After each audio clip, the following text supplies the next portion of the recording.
শরীর বা চেহারার উপরে কেউ যদি কুফরি করে বা জাদুটোনা করে, অনেক সময় চোখের ভ্রু এটা ব্যথা করবে, দেখবেন এই চোখের ভ্রুটা সবসময় ব্যথা করবে, দুই চোখের ভ্রু, এবং এত ব্যথা যে চোখ খুলতে আপনার কষ্ট হবে।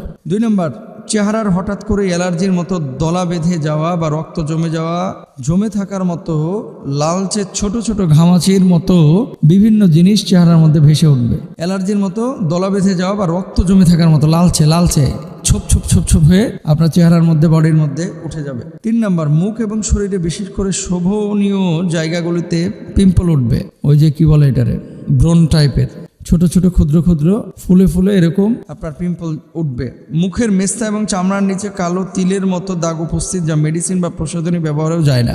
মেস্তা এবং চামড়ার নিচে কালো দাগ, ওপরে সাদা কিন্তু নিচে কালো দাগ পড়ে গেছে। 5 নম্বর, চোখের, নাকের, ঠোঁটের আকৃতি পরিবর্তন হয়ে যাবে। সার্জারি করে অনেকে পরিবর্তন করে, কিন্তু এটা অটো পরিবর্তন হয়ে যাবে। পরিবর্তন বলতে বাঁকা হয়ে যাচ্ছে এবং ডাক্তারের কাছে যাচ্ছেন, কোনো রোগ ধরা পড়তেছে না, তারপরেও কেন এই পরিবর্তনগুলো আপনি বুঝতে পারতেছেন না। এরকম যদি হয়, জানবেন যে চেহারার উপরে কেউ জাদুটোনা করতে চাচ্ছে।